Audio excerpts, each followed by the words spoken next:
안녕하세요. 사연에 빠지다의 DJ 민영입니다. 오늘 사연자는 도저히 믿을 수 없는 인연에 폭풍 오열을 하고 말았다는데요. 과연 어떤 사연인지 들어보시겠습니다. 오늘도 두 가지 사연 준비되어 있는데요. 끝까지 들어주실 거죠? 그럼 오늘의 사연 바로 시작해 볼게요. 안녕하세요. 저는 30대 여자입니다. 사실 제 입으로 말하기는 뭐하지만 제 인생은 누구 앞에서 내세울 만한 게 아무것도 없어요. 저는 태어난 지 얼마 되지 않아 부모에게 버려져 보육원에서 자랐습니다. 아무 이유도 모른 채 나를 가장 사랑해줘야 하는 사람한테 버려진 거죠. 더군다나 이 험난한 세상에서 부모 없이 살게 된 것도 억울해 죽겠는데 하늘도 무심하시지 그 어린애한테 병까지 주신 거 있죠. 저는 초등학교 때 아주 큰 심장 수술까지 받았어요. 그것마저 후원해 주시는 분이 없었다면 수술도 못해서 어느 날 갑자기 죽어버렸을지도 몰라요. 사실 제가 보육원에 버려진 지 얼마 되지 않았을 때 저는 바로 입양이 됐었대요. 아무래도 태어난 지 얼마 되지 않아 버려져 나이가 어렸으니까요. 그런데 문제는 곧바로 파양됐답니다. 제가 입양되고 얼마 뒤 밤새 안 자고 울고불고 해서 입양한 부모가 새벽에 깼는데 제가 금방이라도 숨이 넘어갈 것처럼 숨소리가 벅차고 이상했대요. 그래서 입양한 부모가 놀라서 저를 병원에 데리고 가서 이것저것 다 검사를 했는데 저에게 문제가 있었던 거죠. 알고 보니 제가 심장 기형으로 타고났다네요. 그 일로 저는 바로 파양되고 보육원으로 돌아왔어요. 보육원에서는 저를 입양해 갔던 부모에게 수술하면 괜찮을 거라고 설득했지만 소용없었대요. 입양하기 전부터 이미 문제가 있던 애를 데려다 키울 수는 없다고요. 두 분 마음은 너무 이해하지만 아시다시피 이미 선천적인 질병이 있는 아이를 누가 다시 입양하겠어요. 거기다가 당장 수술도 받아야 한다는데 보육원에서는 지금 당장 수술 시켜줄 수가 없어요. 원장님께서 제 파양을 어떻게든 막으려고 했던 이유가 바로 수술 때문이었습니다. 병원에서 수술은 빠를수록 좋다고 했는데요. 지금 당장 그 큰 수술을 할 돈은 보육원에 없었으니까요. 어머, 원장님 웃기시네요. 이 얘기가 입양 못 되는 게 우리 잘못이에요? 우리도 이 상황 황당해 죽겠는데. 혹시 보육원에서도 저의 심장 기형인 거 알고도 우리 집에 보는 거 아니에요? 이거 오히려 우리가 보상받아야 하는 거 아니냐고요.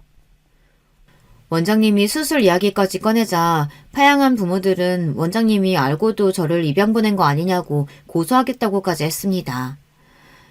저희가 알았으면 입양 전에 당연히 말씀드렸죠.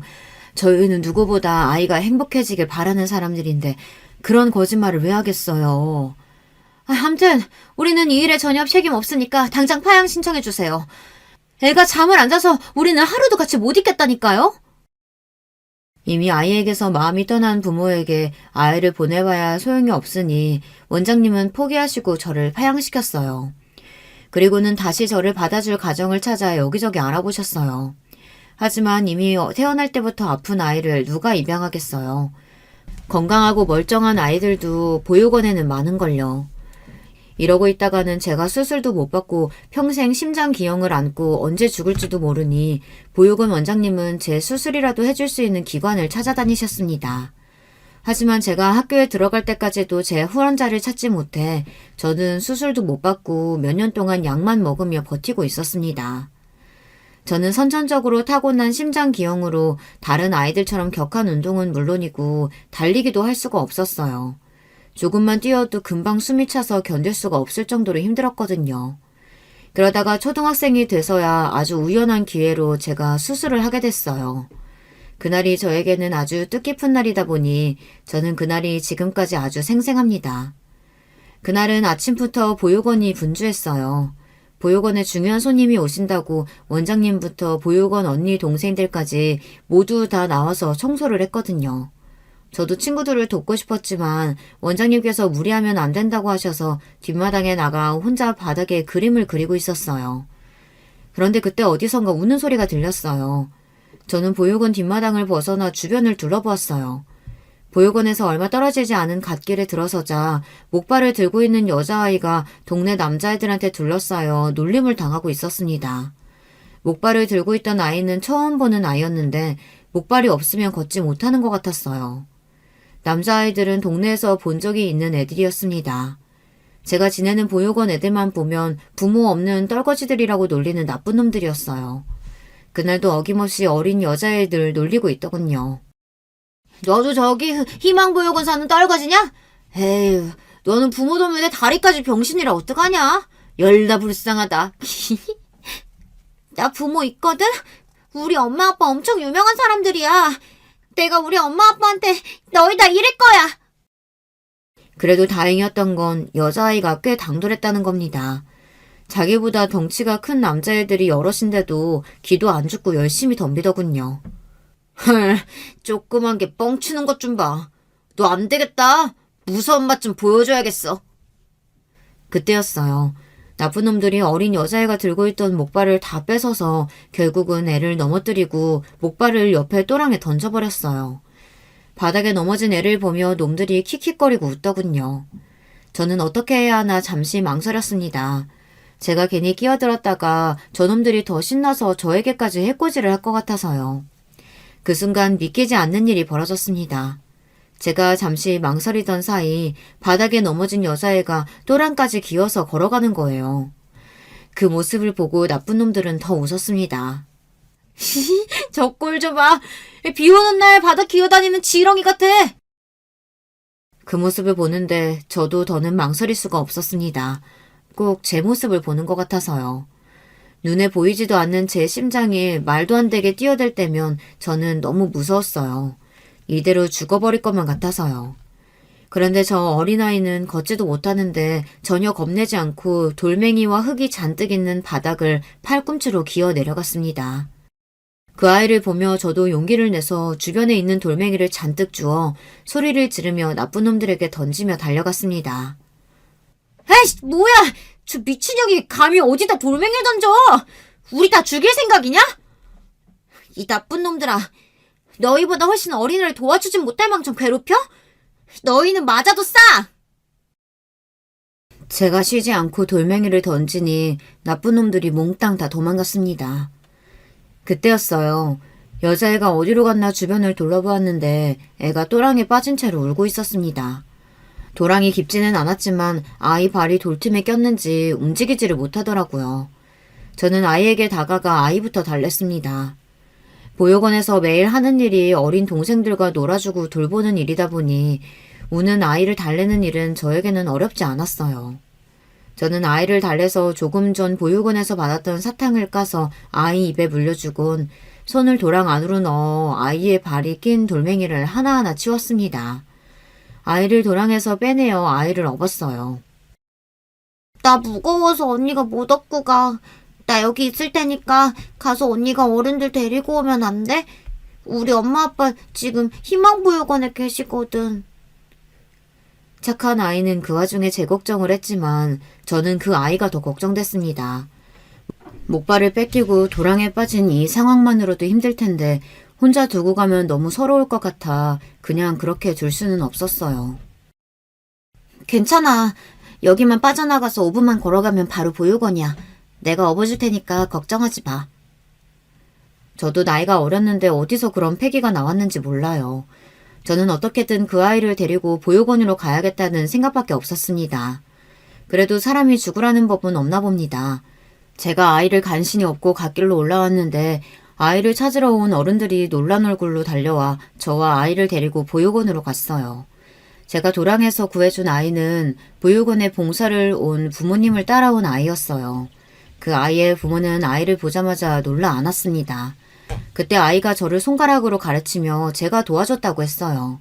나쁜 놈들한테 돌을 던져주고 도랑에서 끄집어내줬다고요. 그 아이의 어머니라는 사람이 저에게 달려와 제 손을 꼭 잡아주었습니다. 그러면서 제 이름을 물어보시더라고요. 제가 제 이름은 서윤경이라고 대답했더니 제 이름을 꼭 기억하겠다고까지 하셨어요. 저는 그 아줌마의 얼굴을 보는데 조금 놀랐습니다. 제가 한 일이 별일도 아닌데도 그렇게까지 눈물을 흘리며 고맙다고 하시는 걸 보니 역시 부모는 아이가 다치면 저렇게 놀라고 슬퍼하는 거구나 이런 걸 깨달았어요. 우리 애가 태어날 때부터 걷지를 못해서 친구도 없고 매일 혼자였는데 너처럼 좋은 언니 만나서 정말 다행이야. 오늘 너 아니었으면 우리 딸 정말 큰일 날 뻔했어. 고맙다 서경아. 그 순간 괜히 저도 모르게 목발을 한 아이가 부럽더군요. 저에게도 저런 부모가 있었으면 좋겠다 싶어서요. 저를 낳아주신 부모는 제가 아픈지 어쩐지도 모르고 저를 버리셨는데 저 부모에게는 걷지 못하는 자식을 걱정하고 아끼는 모습이 그대로 느껴졌어요. 그런데 그날 저에게도 기적과도 같은 일이 벌어졌어요. 제가 도와줬던 그 아이의 아버지라는 사람이 우리 보육원에 매년 큰 기부금을 후원해주시는 회사의 대표라네요. 저를 안아줬던 아줌마가 그 대표의 아내고요. 원장님께서 얼핏 그 부모에게 저의 이야기를 했는데 제 사연을 안타깝게 여겼던 그 아이 부모님께서 제 수술을 지원하기로 하셨다고 하더라고요. 정말 잘됐다, 잘됐어. 이제야 하늘이 널 좀 도우시나 보다. 원장님께서 너무 잘됐다며 제 손을 잡고 눈물을 펑펑 쏟으시는데도 저는 현실이 믿기질 않았어요. 정말 제가 수술을 할 수 있는 건가 해서요. 저는 그날 그 아이의 부모님 덕분에 심장 수술을 받았습니다. 저는 그 수술로 건강한 심장을 되찾았어요. 그 수술 덕분에 심장만큼은 평범한 사람이 될 수 있었습니다. 심장 수술 끝나고 회복한 뒤 제 수술을 지원해주신 분들에게 감사 인사라도 전하려고 했는데 그때는 이미 그 가족이 큰아들 유학 문제와 여자아이의 다리 치료를 위해 미국으로 가버렸다는 이야기를 나중에서야 들어 그 이후에는 만날 수가 없었습니다. 그래도 저는 평생 그분들에게 감사하는 마음으로 살았어요. 그분들의 지원이 아니었다면 저는 지금처럼 숨도 못 쉬고 살았을 수도 있으니까요. 심장 수술에 제 모든 운을 다 쏟아부었는지 그 이후로는 저에게 큰 행운이 없었어요. 수술을 잘 받고 회복했는데도 저는 입양이 되지 않아 19살까지 보육원에서 자랐습니다. 사춘기 시절 내내 보육원에서 자란다는 사실을 숨기기 위해 부단히도 노력했지만 결국은 아이들에게 들켜 항상 놀림감이 되고는 했어요. 대학에 가서는 눈에 띄지 않고 평범한 아이들 틈에 섞여 살아보려고 했는데 저도 모르게 조금만 친해지면 금방 아이들에게 마음을 주고 말았어요. 저는 고등학교를 졸업하자마자 바로 보육원을 나와 혼자 살기 시작했어요. 마음 같아서는 4년제 대학을 가고 싶었지만 그랬다가는 도무지 생활이 안 될 것 같아서 취직이 잘 되는 과를 선택해 전문대를 갔습니다. 전문대에 가서도 삶이 녹록지는 않았어요. 학비도 내야 하고 집 월세도 내야 하다 보니 하루도 아르바이트를 쉴 수가 없었습니다. 그렇다 보니 아무리 평범한 대학생인 척하고 싶어도 저절로 티가 났죠. 한 번은 그런 적도 있었어요. 대학 때였는데 친한 친구가 남자친구가 생겼어요. 그 남자친구의 절친들이 여자를 소개해달라면서 미팅을 해달라고 한 적이 있었습니다. 그런데 얼마 뒤 그 친구가 저만 쏙 빼고 다른 친구들은 다 데리고 미팅에 나가겠다고 했어요. 그 친구는 제 아르바이트 시간을 맞출 수가 없어서 어쩔 수 없었다고 했습니다. 저는 그 말을 철석같이 믿었어요. 그 정도로 친한 친구였으니까요. 그런데 얼마 뒤 우연히 제가 없는 자리에서 친구들끼리 하는 이야기를 들었는데 그 친구가 생각지도 못한 말을 하더라고요. 나도 웬만하면 석영이도 데려가고 싶었지. 근데 남친이 보육원에서 자란 애를 자기 친구들한테 소개하기 좀 그렇다는 거야. 그런 소리를 석영이한테 할 수도 없고. 그래서 나도 어쩔 수 없이 아르바이트 핑계 댄 거라니까. 너희들도 석영이 앞에서 꼭 비밀로 해. 알았지? 저는 친구가 한 말이 내내 마음에 걸려서 그날 수업에 들어가지도 못했어요. 친구들 앞에서 저는 전혀 모르는 척 미팅 잘 다녀오라고 해야 하고 그 친구들도 제 앞에서 애써 거짓말을 해야 하는 상황이 너무 싫었거든요. 그날처럼 제가 초라하게 느껴졌던 날이 없었습니다. 그 전까지는 제가 고아이고 보육원에서 자랐어도 누구보다 밝고 긍정적으로 살았다고 자부할 수 있었는데 그날 이후부터는 많이 달라졌어요. 저를 아끼고 좋아하는 사람들은 저를 이해하고 좋아할지 모르겠지만 그렇지 않은 사람들은 저를 볼 때 고아라는 편견으로 가득한 눈으로 보고 있을지도 모르니까요. 그러다 보니 누군가 좋아지거나 관심이 생겨도 제가 먼저 다가가서 말을 걸거나 친해지려고 노력도 하질 않았어요. 결국엔 제가 상처를 받을 것 같아서요. 20대 때는 몰랐는데 30이 넘어가자 주변의 친구들이나 직장 동료들이 하나둘 시집을 가기 시작하더라고요. 결혼을 안 한 친구들이나 동료들도 부모님께서 슬슬 결혼하라고 잔소리를 한다고 하시더라고요. 그러면서 친구들은 만나기만 하면 저에게도 결혼 생각이 없냐고들 물었어요. 넌 우리보다 직장 생활도 빨리 시작해서 돈도 많이 모았을 텐데 혼자도 오래 살아서 외로울 텐데 결혼하고 싶지 않아? 나야 항상 혼자였는데 이제 와서 외롭기는 뭐. 그리고 어떤 남자가 나랑 결혼 같은 걸 하고 싶겠어. 저는 입에 붙은 말이 누가 나랑 결혼하겠어 라는 말이었습니다. 물론 친구들은 왜 그런 말을 하느냐고 제 편을 들었지만 저는 진작 체념하고 있었기 때문에 제 인생에 결혼은 쉽지 않을 거라는 걸 알고 있었습니다. 사람들이 다들 겉으로는 고아가 어떻냐, 그게 네 잘못이냐 쉽게들 말하지만 현실적으로는 주변 지인들만 해도 처음엔 제가 고아라는 사실을 모르다가 나중에 제가 고아라 보육원에서 자랐다고 하면 80% 정도는 다들 당황해서 말을 못해요. 나머지 20%는 그럴 줄 알았어 라는 반응이고요. 아무래도 몇 년씩 알고 지내는 사이다 보니 제가 평소에 부모님 이야기를 전혀 하지도 않고 일찍부터 혼자 살았으니 예상하는 지인들이 있더라고요. 에이, 네가 어떻다고 그런 소리래. 부모님 안 계신 거야 네 잘못도 아닌데 그걸 가지고 뭐라고 하는 집안 남자하고는 애초에 시작을 안 하는 게 맞지. 다들 제 생각을 해서 현실은 그렇지 않다고 저에게도 좋은 사람이 찾아올 거라고 하지만 제가 직접 겪은 바에 의하면 그렇지 않습니다. 다들 그냥 겉으로는 듣기 좋은 소리만 하는 거예요. 왜 이렇게 비관적이냐고요? 여러분도 저처럼 살아봤다면 제가 왜 이러는지 아실 거예요. 동화 속에 보면 부모 없는 애들이 참 많이 나오잖아요. 어릴 때는 그게 좋았어요. 나만 부모가 없는 게 아닌 것 같기도 하고 저도 주인공이 될 수 있는 것 같아서요.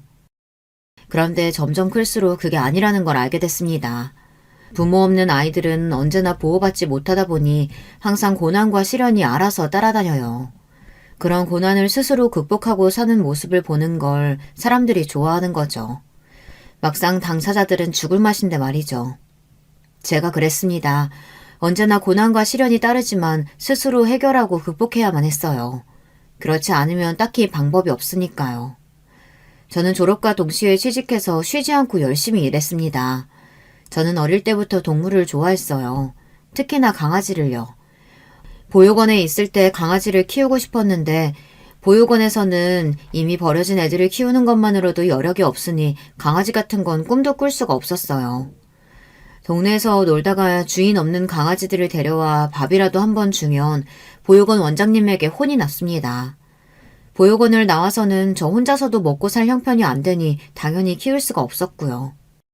그래서 반려동물 관련 전문대를 나와서 동물보건사 자격증을 땄어요. 그 자격증만 있으면 바로 동물병원 간호사로 취직이 된다고 해서요. 저는 동물병원 여럿을 옮겨다니며 일했습니다. 그러던 중 여러 병원에서 부당한 일을 당하기도 했어요. 동물병원 옆에 펫숍을 같이 운영하는 병원에서 근무한 적이 있습니다. 동물병원 원장님 아내가 바로 병원 옆에서 펫샵을 운영하고 있었어요. 더군다나 그 원장 아내는 병원 근처에서 강아지 카페도 운영하고 있었어요. 처음엔 규모가 큰 병원인 것 같아 월급 밀릴 일은 없겠구나 싶어 좋아서 들어갔습니다. 사실 그 전 병원에서는 원장이 이상한 사람이라 월급을 밀린 적도 있었거든요. 자꾸 하루 일틀씩 월급을 밀리더니 한 번은 일주일이 지나도 말이 없길래 왜 월급을 안 주시냐고 따진 적이 있었어요. 그랬더니 대뜸 그 원장이 재수없는 소리를 하더라고요. 집도 없고 부모도 없는 게 불쌍해서 데리고 있어줬더니만 고마운 줄을 모르네. 너처럼 듣보잡대학 나온 무식한 년을 누가 써준다고 그래. 써줄 때 입 닥치고 있어. 그거 월급 금방 줄 테니까. 고아로 살면서 별의 별소리를 다 듣고 별의별 취급을 받으면서 살았지만 이런 경우는 또 처음이었어요. 돈을 안 준 건 본인이면서 부끄러운 줄도 모르고 오히려 저에게 큰 소리를 치더라고요. 월급을 밀렸으면 먼저 미안하다고 사과부터 해야 되는 거 아니에요? 꼴랑 저 같은 애 월급도 못 줘서 빌빌거리는 주제에 누구한테 욕을 해요? 내가 지금 당장 당신 노동청에 신고할 테니까 그런 줄 알아요. 왜 항상 저에게만 이런 일이 생기는 줄은 모르겠지만 저는 노동청에 신고하고 반년이 지나서야 월급을 받을 수 있었습니다. 그 이후부터는 무조건 월급이 밀리는 병원에서는 한 달도 더 있지를 않았어요. 저처럼 혼자 사는 애는 한 달이라도 월급이 밀리면 생활비에 구멍이 크게 나니까요. 그래서 큰 병원만 골라 면접을 보고 들어갔습니다. 그런데 그 병원은 월급은 밀린 적이 없지만 병원 자체가 이상한 병원이었어요. 제가 의사는 아니지만 동물병원에 오래 있어봐서 많은 걸 알아요. 그런데 원장이 좀 과잉 진료를 하는 것 같더라고요. 거기다가 병원에다가 꼭 반려견을 버리는 사람들이 있어요. 대부분 강아지가 아프니까 입원시켜놨다가 병원비가 없어서 데리러 오지를 않는 거죠. 그런 강아지들은 데리고 있다가 주인과 연락이 안 되면 지자체의 유기견 보호센터에 대부분 연락해서 데려가게 해요. 그것도 거의 제 업무였죠. 그런데 이 병원은 원장이 그 업무를 했어요. 본인이 알아서 하겠다고 하고 다음날 출근하면 그 강아지가 항상 없더라고요. 저는 당연히 원장이 어련히 알아서 하겠거니 했는데 몇 달 근무해보니 그게 아닌 것 같더라고요. 제 추측이지만 펫샵을 운영하는 원장 아내가 알아서 팔아먹은 것도 같고 애견 카페나 다른 곳으로 보내는 것도 같았어요. 저는 증거를 잡을 수가 없으니 추측만 하고 있을 뿐이었습니다. 그러던 어느 날이었어요. 병원에 자주 오는 손님이 있었는데 그 손님이 퇴근이 늦었다면서 늦은 시간에 강아지를 데리고 왔어요. 강아지가 며칠 전부터 밥도 안 먹고 끙끙거린다고요. 원장은 단순 감기 같다면서 오늘은 늦었으니 영양제 마치고 하루 입원시켰다가 내일 오전에 데려가라고 했습니다. 그 손님이야 자주 강아지를 데려왔던 손님이니 원장을 믿고 강아지를 맡기고 갔죠. 그리고 원장은 저에게도 퇴근 시간이 지났으니 먼저 퇴근하라고 했습니다. 자기가 영양제 주고 잠깐 지켜보다가 퇴근한다고요. 저는 알겠다고 하고 퇴근했습니다. 그런데 하필이면 그날 제가 병원에 핸드폰을 두고 퇴근한 거예요. 저는 가다가 핸드폰이 없다는 걸 알아채고 바로 다시 병원에 갔습니다. 그런데 아직 병원에 불이 켜져 있더군요. 슬쩍 문을 열고 들어가서 핸드폰만 가지고 나올 생각이었어요. 원장님은 아직 강아지를 돌보고 계신 것 같아서요. 그런데 그때 믿기지 않는 말을 듣고야 말았습니다. 언제 왔는지 원장 아내가 와 있더라고요. 아, 이거 완전 정통혈통이라 판다고만 하면 가격 원하는 대로 받을 수 있을 텐데. 그러다가 걸리면 어쩌려고. 그 손님 부잣집 아들이라며 강아지 잃어버리고 가만히 있겠어? 소송이라도 당하면 어떡해. 그러니까 확실히 해야지. CCTV 딱 보이는 데서 애 도망치게 하고 바로 근처에서 잡아야지. 저는 순간 너무 놀라서 하마터면 헉소리를 낼 뻔했습니다. 원장이랑 원장 아내가 항상 뭔가 의심스럽고 꺼림칙하긴 했더니만 이런 짓을 하고 있었어요. 지금까지 병원에 유기된 강아지들을 몰래 팔아버린 것도 모자라서 손님 강아지를 빼돌려서 팔아먹기라도 하려고 했나 봐요. 저는 아무래도 안 되겠다 싶어 바로 진료 차트를 찾아 강아지에게 전화했습니다. 원장이 강아지를 몰래 빼돌리려고 하는 것 같으니 지금 당장 병원으로 와달라고 했습니다. 저는 병원 앞에 숨어서 원장과 원장 아내가 하는 짓을 감시하고 있었어요. 그런데 그때 병원 건너편에 수상한 검은색 봉고차가 한 대 도착했어요. 그러더니 차 안에서 마스크를 한 웬 남자들이 장갑을 끼고 서 있었어요. 아무래도 강아지가 병원에서 나오면 잡으려는 것 같았죠. 저는 곧바로 핸드폰을 꺼내 그 모습을 사진으로 찍었어요. 그때였어요. 원장이 정말로 강아지 케이지를 열더니 병원 문을 활짝 열었습니다. 강아지에게 알아서 밖으로 나가라는 듯이요. 강아지가 케이지를 걸어 나오려던 그 순간 제 전화를 받은 강아지 주인이 나타나 병원 안으로 황급히 들어가 강아지를 안았습니다. 그리고는 원장에게 소리를 질렀어요. 간호사에게 다 들었다. 지금 뭐 하는 거냐고 말이죠. 원장은 아니라고 실수로 잠깐 케이지를 연 것뿐이라고 강아지가 나가지도 않았는데 무슨 소리를 하는 거냐고 딱 잡아댔습니다. 그 순간 아무래도 안 되겠다 싶어 제가 나섰습니다. 제가 바로 조금 전 들은 이야기를 했어요. 그러자 원장은 당황하면서 오히려 저더러 이상한 애라고 몰아세우더라고요. 이 일은 그냥 넘어가지 않을 거니까 당신들 각오해요. 그날 일로 강아지 주인은 동물병원을 고소했습니다. 그 사건은 커져서 결국은 병원 문까지 닫게 되고 말았습니다. 그때 저도 병원까지 잘리고 동물병원 소송일에 바빴어요. 제 생각이 맞았습니다. 그 원장이 계속 유기견을 팔아먹고 다른 병원에 있을 때 손님들 강아지를 몇 번이나 빼돌린 게 들통났어요. 그 일로 원장은 죗값을 치렀지만 저는 직장을 잃고 업계에서 소문나서 다른 병원에 취직도 안 됐어요. 하지만 꼭 나쁜 일만 있었던 건 아니에요. 그때 제가 도와준 그 강아지 주인과 인연이 돼서 연애를 시작했거든요.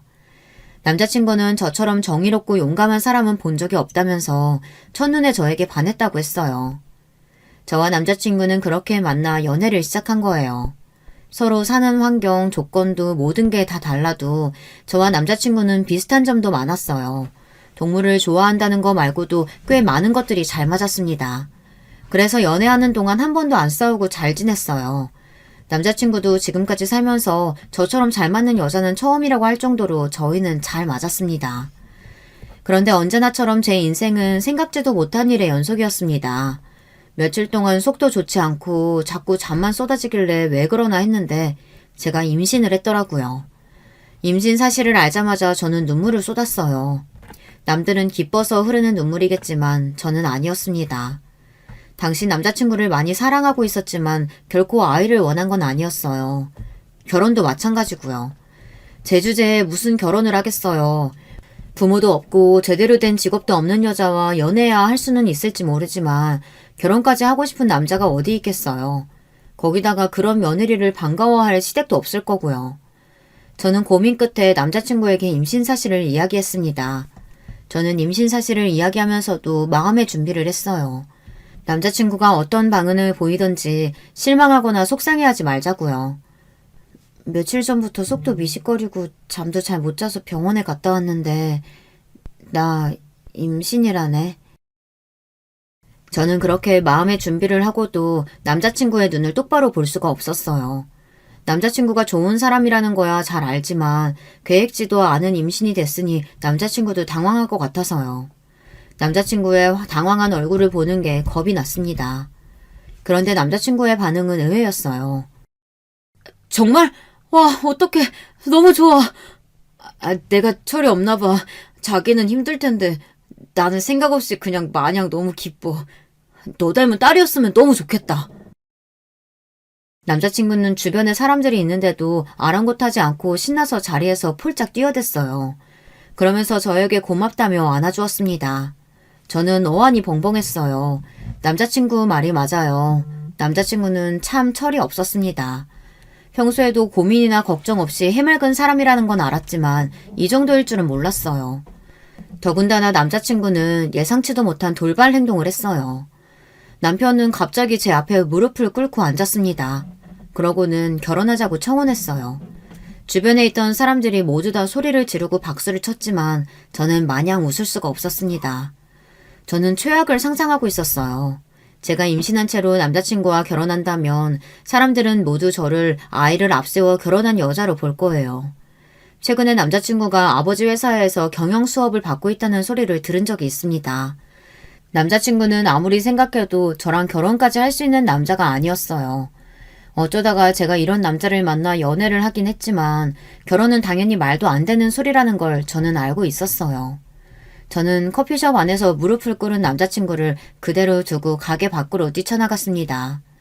남자친구는 놀라서 저를 따라 나왔어요. 그러면서 본인과 결혼하기 싫은 거냐고 하더라고요. 저는 아무런 대답도 할 수가 없었습니다. 금방이라도 눈물이 왈칵 쏟아질 것 같아서요. 저는 남자친구의 부모님께서 저를 허락하실 리 없다고 말했습니다. 그러자 남자친구는 그런 저를 이해하지 못하고 언성을 높였어요. 우리 부모님 아직 만나보지도 않았으면서 왜 그런 소리를 해. 자기가 뭐가 어떻다고 우리 부모님이 자길 반대해. 당연히 반대하시지. 부모도 없지 직업도 없지. 별 볼 일이라고는 없는 애가 임신까지 했다고 하면 나라도 안 좋아할 거야. 그날 저는 남자친구와 처음으로 다퉜습니다. 남자친구는 저에게 아이가 생긴 게 기쁘지 않냐고 물었습니다. 하지만 저는 대답할 수 없었어요. 기쁘지 않았으니까요. 저 같은 애가 무슨 수로 결혼해서 아이를 낳고 살 수 있을지 도저히 그림이 그려지질 않았습니다. 제 모습에 남자친구는 처음으로 정색하면서 저에게 실망했다고 했어요. 제가 그런 생각을 안 할 수 없는 게 처음 남자친구와 연애를 시작할 때 들은 이야기가 있어요. 저와 남자친구가 연애를 시작한 지 얼마 되지 않았을 때 남자친구가 친구들에게 저를 소개하고 싶다고 모임에 데려간 적이 있습니다. 저는 단순히 남자친구의 친구들을 만나는 자리겠거니 생각하고 단순하게 생각했어요. 그런데 이건 뭐 드라마 속에서나 보던 파티더군요. 알고 보니 남자친구는 저와 사정이 달라도 많이 달랐어요. 남자친구네 집안이 정확히 뭘 하는 집안인지는 모르겠지만 언뜻 보기에도 잘 사는 집안이라는 건 알겠더라고요. 남자친구는 강남 토박이에다가 미국 유학을 4년이나 갔다 왔어요. 더군다나 남자친구는 아버지가 운영하는 회사에서 근무한다고 했습니다. 물론 그때까지만 해도 작은 회사 정도라고 생각했는데 그날 친구들을 만나고 나니 제가 잘못 알아도 한참 잘못 알았다는 걸 알게 되었죠. 모임 자리에 온 친구들은 모두 남자친구가 어릴 때부터 함께 어울려 다녔던 친구들이에요. 남자친구가 잠깐 자리를 비운 사이 친구들이 저에게 다가와 인사를 하는데 다들 대단한 사람들이더군요. 저는 놀라서 명함도 못 내밀겠더라고요. 다들 내노라 하는 집안의 자식들인데다가 하는 일들도 다들 전문직 아니면 사업을 하고 있었어요. 거기다가 학벌까지 다들 좋았습니다. 서울의 명문대도 아니고 외국에서 대학을 나온 사람들도 많더라고요. 저는 놀라서 입을 벌리고 있었는데 그 순간 모든 관심이 저에게 쏠렸습니다. 다들 저에 대해 궁금해했어요. 학벌은 어떤지, 직업은 어떤 건지 대놓고 물어봤죠. 저는 거짓말을 할 수는 없으니 있는 그대로 말했어요. 그런데 그 순간 민망할 정도로 정적이 흐르더군요. 마치 제가 무슨 말을 잘못하기라도 한 것처럼요. 우리 종호가 여자 보는 눈이 많이 달라졌네. 곧 아버지 사업도 물려받는다더니 이러다가 안 물려주신다고 할 수도 있겠는데? 남자친구의 친구들은 제 앞에서 대놓고 저를 조롱했습니다. 순간 저는 얼굴이 터질 듯 빨개졌어요. 남자친구네 아버지께서 하는 사업이 어느 정도인지 몰라도 친구들끼리 하는 말을 들으니 대단한 회사인가 보더라고요. 아이, 너는 여자친구분 놀라시게 무슨 그런 말을 하고 그래. 원래 재벌가 왕자님한텐 이런 러브스토리 정도는 있어줘야지. 안 그러냐? 친구들끼리 낄낄거리며 웃는데 저는 혼란스럽기만 했습니다. 그때 남자친구가 나타나지 않았으면 저는 그 자리에서 꿀먹은 벙어리 마냥 바보처럼 서 있었을 거예요. 남자친구는 아직도 그날 일을 몰라요. 제가 남자친구한테 말하지 않았거든요. 제가 뭐라고 저 때문에 친구들과의 사이를 망치게 하고 싶진 않았어요. 그날 이후 저는 남자친구와 헤어져야 하나 생각하기도 했습니다. 사실 그때야 만난 지 얼마 되지 않았을 때다 보니 둘 다 눈에 콩깍지가 생겨서 모르는 거지 현실적으로 미래를 꿈꿀 수 없다는 것 정도는 이미 알고 있었거든요. 그런 상황에서 제가 임신을 해버렸으니 저는 당혹스러울 수밖에 없었어요. 그런데 얼마 뒤 생각지도 못한 일이 벌어졌어요. 그날 이후 남자친구는 결혼을 서두르자고 했어요. 부모님께 말씀드렸다고요. 부모님께서 저를 궁금해하신다며 서둘러 인사를 가자고 했습니다. 저는 남자친구에게 말하지 못했지만 사실 두려웠어요. 저는 그런 사람이었습니다. 남자친구의 부모님을 만나기도 전에 미리부터 겁을 먹고 도망치고 싶었습니다. 거기다가 남자친구네 집은 제가 생각한 것보다 훨씬 더 부자였습니다. 드라마 속에나 나오는 재벌집 같았어요. 그런데 남자친구 부모님의 반응은 제 생각대로였어요. 제가 온다는 사실을 알고 있으시면서도 약속한 시간이 지날 때까지 부모님은 나타나질 않으셨어요. 남자친구도 이런 사실을 몰랐는지 당황해서는 부모님께 급하게 전화하더군요. 그리고는 부모님께 언성을 높이는 것 같았어요. 약속한 시간이 지났는데 왜 안 오시냐고요. 남자친구가 전화하고 나서도 1시간이 지나고 나서야 남자친구 부모님이 집에 돌아오셨습니다. 저는 잔뜩 긴장한 얼굴로 자리에서 벌떡 일어나 꾸벅 인사를 했습니다. 저는 너무 긴장해서 남자친구 부모님의 얼굴을 똑바로 바라보지도 못했어요. 안 그래도 바쁜데 무슨 대단한 사람이라도 온다고 빨리 오라고 호들갑이야. 딱 봐도 별 볼 일 없는 게 남자 하나 제대로 물어서 인생 역전하고 싶어 하는 건데. 바쁘니까 쓸데없는 소리 하지 말고 간단하게 하자. 저기 전현이 임신했다고? 엄마, 내 여자친구한테 전원이 뭐야? 너는 얌전히 있다가 아버지가 정해주는 여자랑 결혼해서 살라니까. 네 동생 그 꼴 당하는 걸 보고도 똑같은 짓을 또 하고 있니? 엄마, 내 여자친구는 달라. 내가 정말 좋아하는 여자라니까? 제발 나 한 번만 믿어주세요. 저를 보자마자 위아래로 훑어보는 시어머니의 눈빛이 너무 날카로워 금방이라도 저를 뚫어버릴 것 같았습니다. 거기다가 목소리는 얼마나 매서운지 저는 무서워서 고개도 제대로 들 수 없었어요. 그런 모습에 남자친구는 애써 제 편을 들었지만 하나도 귀에 들어오지 않았습니다. 오로지 저를 노려보는 시어머니의 눈빛만이 눈을 질끈 감아도 보였어요. 그때였습니다. 시어머니는 손가락 하나를 까딱 하시더니 뒤에 있던 비서를 부르셨어요. 그러더니 하시는 말씀이 충격적이었습니다. 믿기는 개뿔. 난 개뿔도 없는 것들 절대 안 믿어. 저 순진한 얼굴 하고 와서 뒤로는 무슨 짓거리를 하는지 알게 뭐야. 차라리 집안 좋고 싸가지 없는 게 100번 낫지. 김비서, 전현 신상 받아가서 전현에 대해서 싹 다 알아봐. 병원 의료기록까지 싹 다. 지금 당장. 시어머니는 저를 절대 믿을 수 없다며 저의 신상을 가지고 가서 싹 다 조사하라고 했습니다. 심지어 병원 기록까지 다 알아오라고 했어요. 남자친구는 아버지에게까지 전화해서 어머니를 말려달라고 했지만 소용없었어요. 아버지도 어머니가 하시는 일을 말릴 생각이 없다고 하셨습니다. 남자친구는 저에게 연신 이런 일을 당하게 해서 미안하다고 사과했어요. 저는 그때부터 아무 말도 할 수가 없었습니다. 어차피 남자친구의 부모님은 저와 남자친구를 결혼시킬 생각이 없으시니 무슨 수를 써서든 저와 남자친구를 찢어놓으실 것 같았어요. 차라리 잘 됐는지도 모르겠다는 생각까지 들었습니다. 이렇게 된 이상 저도 남자친구를 포기하고 헤어지기 더 쉬울지도 모르겠다 싶어서요. 저는 눈을 질끈 감고서 여기서 어떤 일을 당하든 상처받지 말고 아이만은 지켜내 혼자라도 키우자 마음먹었습니다. 남자친구와는 애초에 서로 맞지 않는 조건이라는 걸 알고 있었으니까요. 그런데 잠시 후 믿기지 않는 일이 벌어졌습니다. 시어머니의 비서라는 남자가 저에 대해 조사를 다 마쳤는지 웬 서류 봉투를 시어머니에게 건넸어요. 그 서류 봉투를 보는데 저도 모르게 큰 죄라도 지은 사람처럼 침이 꼴딱 넘어갔습니다. 아이씨구, 사온대? 이거 뭐 전문대 그런 거니? 난 태어나서 처음 들어보는데. 이것도 대학이라고. 도대체 어디 붙어 있는 대학이야? 보육원? 너 심지어 보육원 출신이야? 잠깐. 너 이름이 윤석영?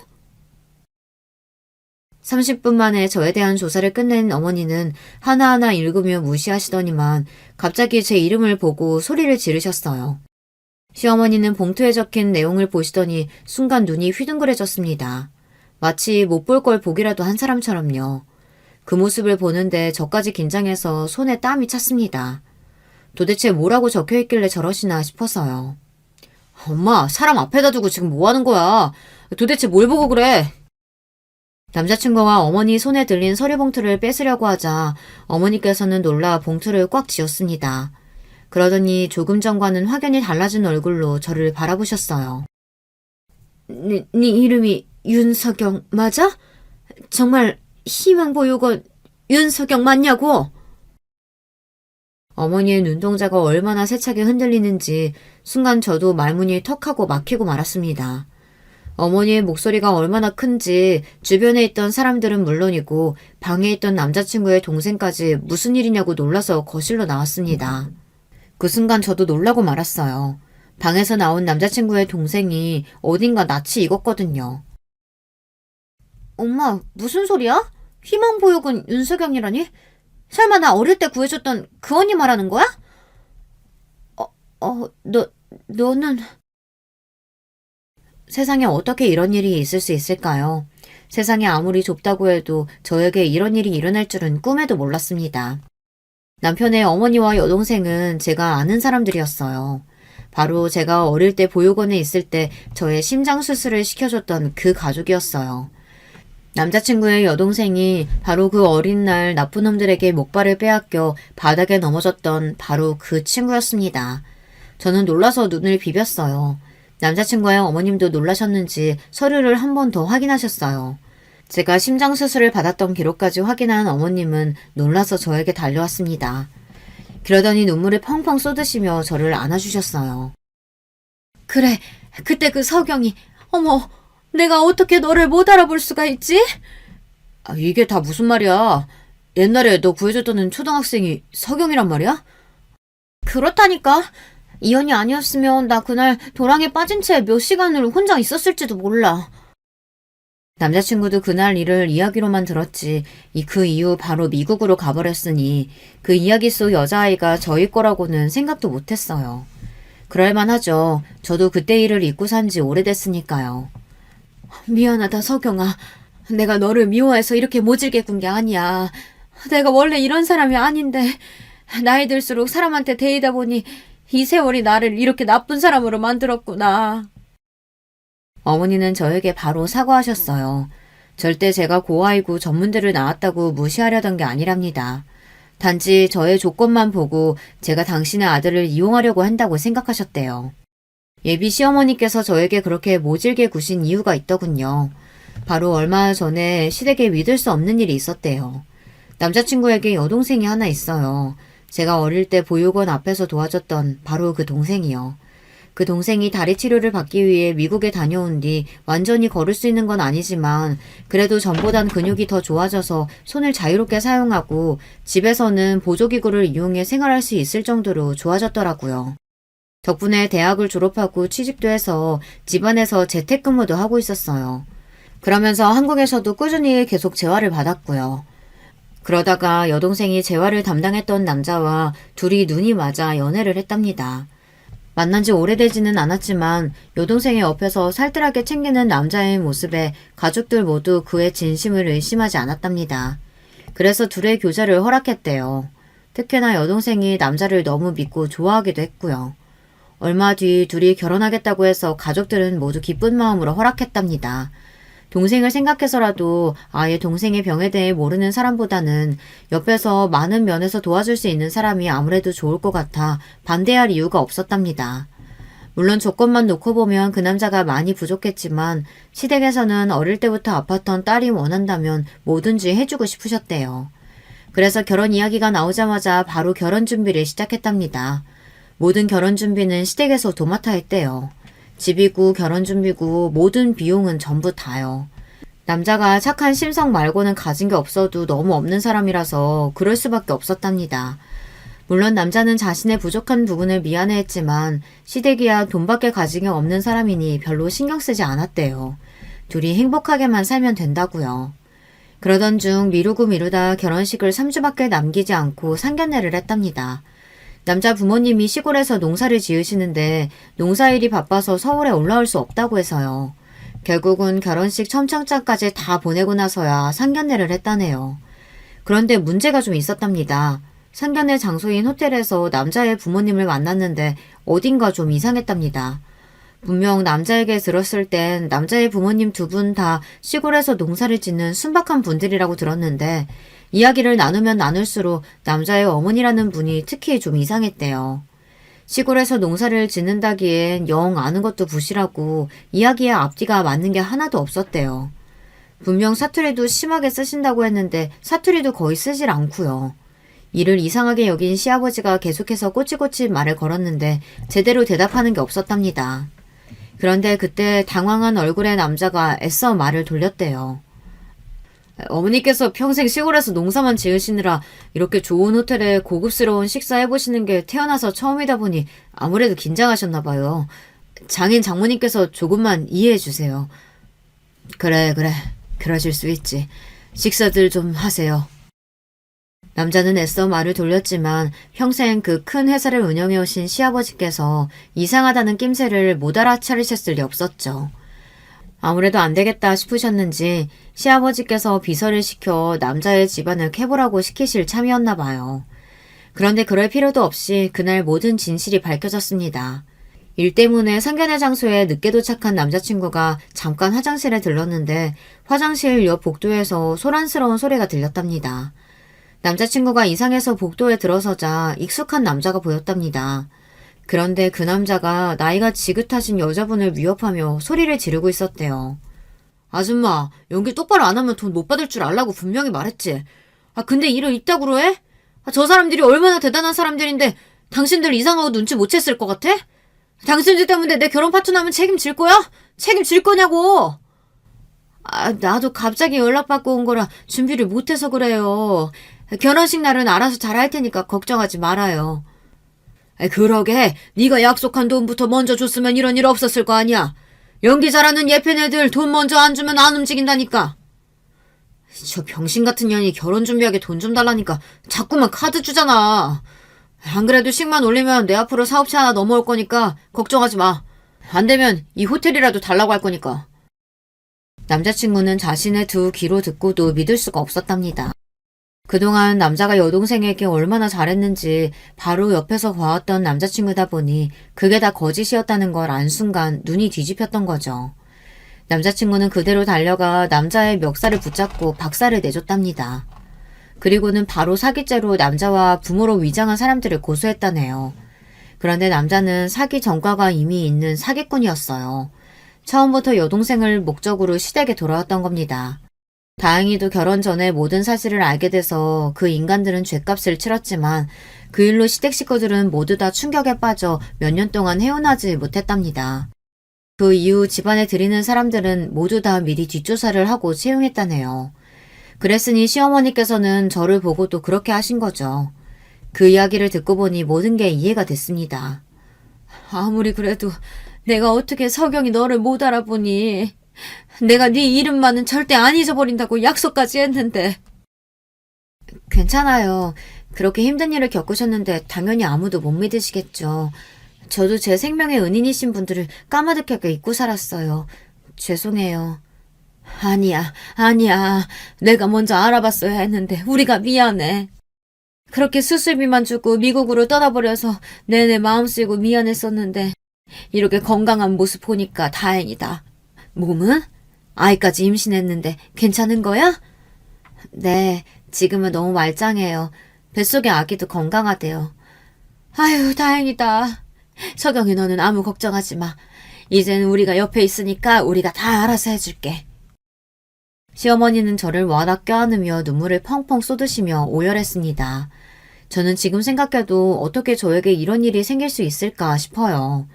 남들은 세상 참 좁다 정도로만 생각할 수 있지만 저에게는 특별한 인연이었어요. 어린 시절 보육원에서 시어머니와 시누이를 만났던 일도 저에겐 너무 특별했고 어른이 되어 남편을 만나 아기를 가지게 된 것도 저에게는 너무나 행운이었어요. 저는 겉으론 항상 밝은 척 긍정적인 척하며 살았지만 사실 어린 시절부터 내내 고아에다 선천적으로 병까지 가지고 태어난 제가 참 재수도 없는 애라고 생각하며 살았습니다.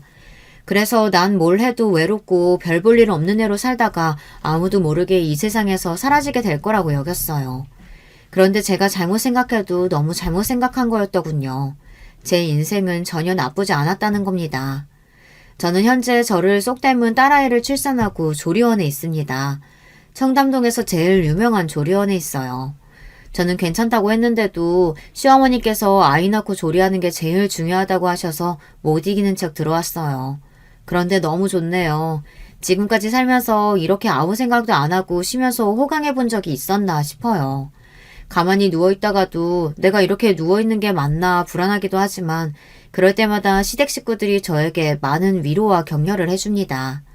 더군다나 제가 유기견 봉사에 관심이 있다는 걸 아시곤 시아버지께서 회사 내에 팀을 꾸려 기업 내에서 봉사할 기회를 만들어주셨어요. 제가 이런 특혜를 받아도 되는 건가 항상 고민이 돼요. 하지만 그럴 때마다 시어머니는 제 손을 꼭 잡아주십니다. 배려와 선의도 계속 받아봐야 익숙해지는 거야. 앞으로 석영이 너도 우리 집 식구니까 우리가 가진 거 누리는 거 다 네 거야. 그러니까 부담 갖지 말고 익숙해지렴. 저는 180도 달라진 제 인생을 즐기려고 노력하고 있습니다.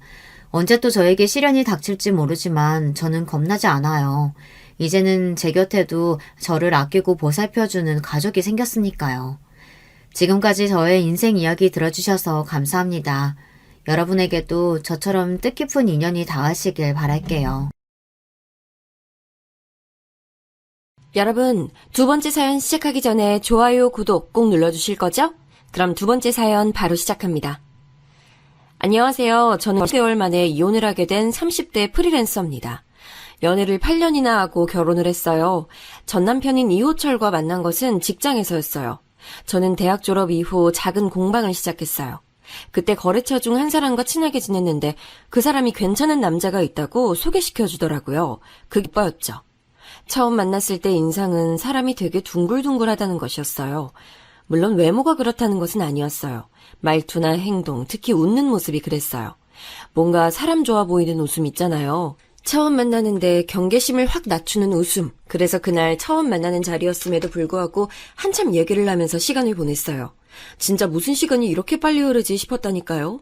그 뒤로도 몇 번 더 데이트 신청을 받아서 만났는데 생각보다 괜찮은 사람이라는 인상을 받았어요. 그래서 사귀어달라는 고백에 단번에 오케이 했죠. 사실 그때만 하더라도 결혼을 상대로는 생각한 적이 없어요.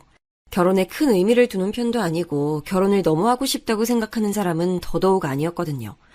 그냥 오빠와 만나서 얘기하고 밥 먹고 영화 보고 여행 다니고 이런 순간들이 좋았어요. 한 해, 두 해, 시간이 지나가면서 중간에 싸우기도 많이 싸웠지만 그만큼 추억도 많이 쌓였지요. 사귄 기간이 5년째 접어들기 시작하니까 자연스럽게 결혼에 대해 생각하게 되더라고요. 내가 결혼을 한다면 이 사람이랑 하는 걸까? 이 사람이랑 결혼을 하면 어떨까? 하고 말이죠. 연애 7년차가 되면서 우리는 진지하게 결혼 얘기를 시작했어요. 상견례부터 시작해서 정말 준비해야 할 것들이 넘쳐나더라고요. 예식장 예약에 웨딩 촬영까지 체크해야 할 것들이 많아서 정신없었죠. 그런데 청첩장을 결정하기 위해 만난 자리에서 갑자기 오빠가 결혼을 좀 미룰 수 없겠냐고 하더라고요. 사실 영미가 이혼을 했어. 그래서 좀 집안 분위기도 그래.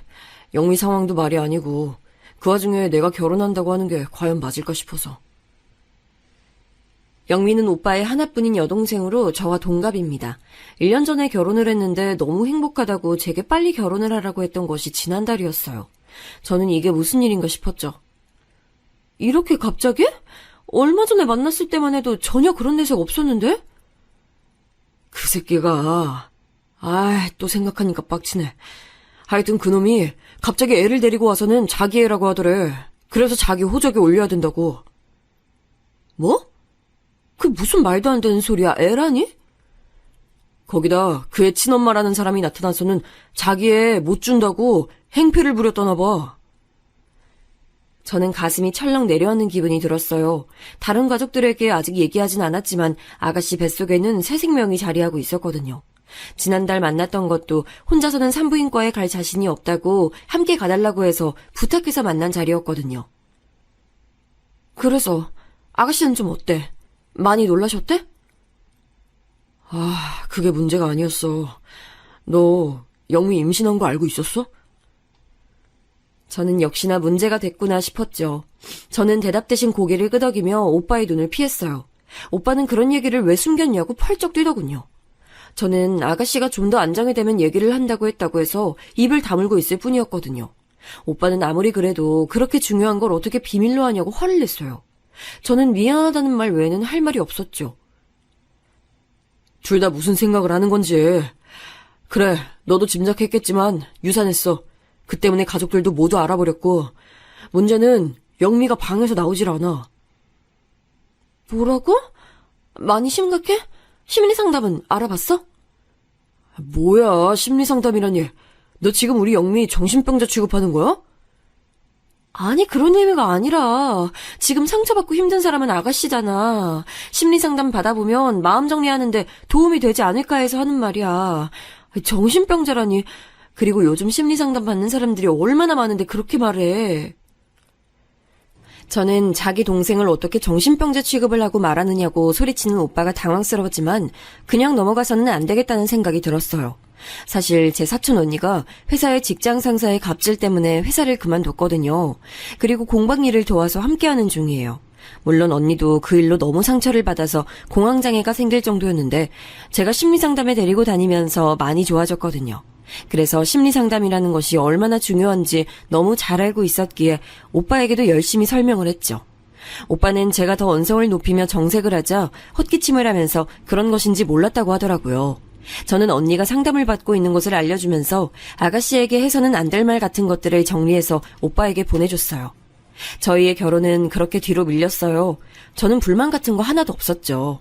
당연히 아가씨의 정신건강 쪽이 더 중요했으니까요. 저희는 해가 바뀌고 나서야 결혼식을 올릴 수 있었어요. 결혼식은 가족들과 친지분들 그리고 정말 친한 친구 몇 명만을 모시고 진행됐어요. 오빠가 굳이 크게 할 필요가 있겠냐고 했고 저 역시도 공감하는 부분이었죠. 문제는 신혼여행을 다녀오자마자 터졌죠. 제가 그렇게 말했는데도 불구하고 시댁 어른들이고 오빠고 아가씨를 그대로 방치했더라고요.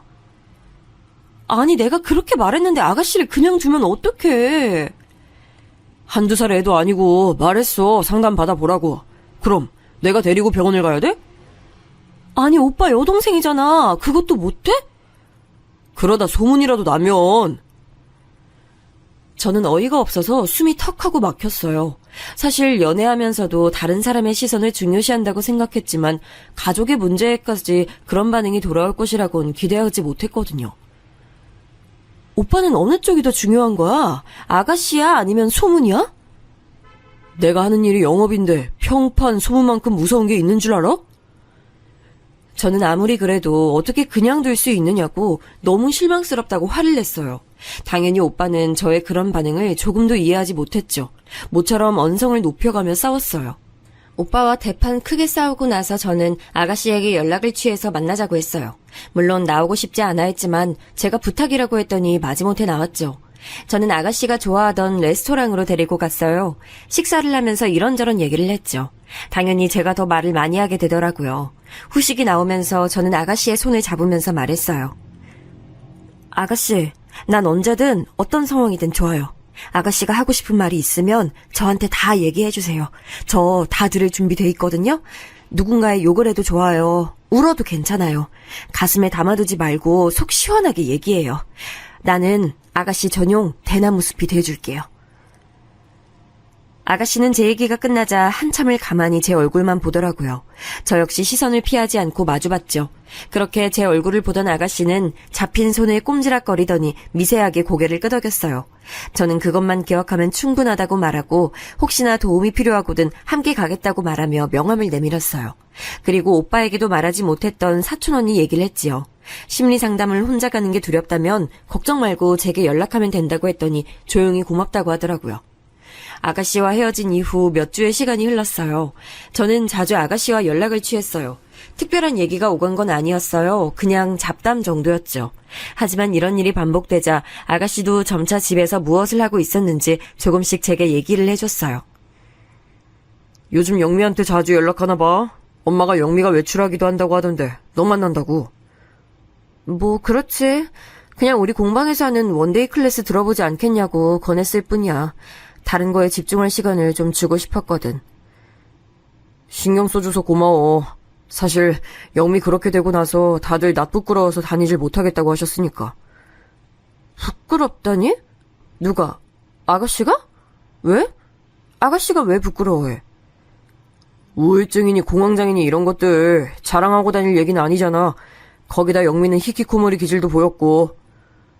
아니, 떠벌리고 다닐 건 아닌 건 맞지만 그렇다고 부끄러워할 문제도 아니잖아. 아니, 남들이 뭐라고 생각하겠어. 거기다 정신병원 다닌다고 소문까지 나봐. 소문? 아니, 오빠는 도대체 저번부터 왜 그렇게 소문에 집착해? 오빠는 자신이 이상한 게 아니라 이런 상황에서 아무렇지 않게 심리상담이란 말을 입에 올리는 제가 이상하다고 하더라고요. 저는 뭐가 이상하냐고 따지고 들었어요. 그렇잖아. 아니, 넌 아무렇지도 않아? 입장을 바꿔봐. 가족 중에 영미 같은 사람이 있다고 해봐. 주변 사람 신경 안 쓰고 당당하게 병원 데리고 갈 수 있어? 있어.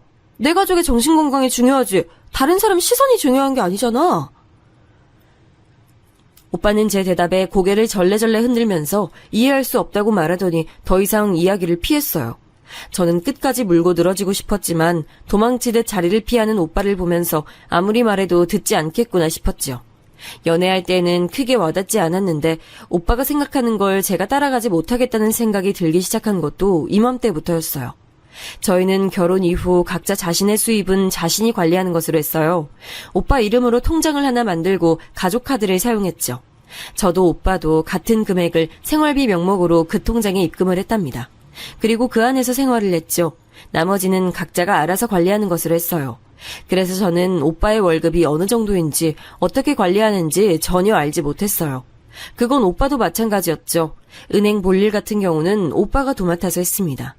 저는 공방 살림을 챙기는 것만으로도 충분히 복잡했기 때문에 오빠에게 고마웠어요.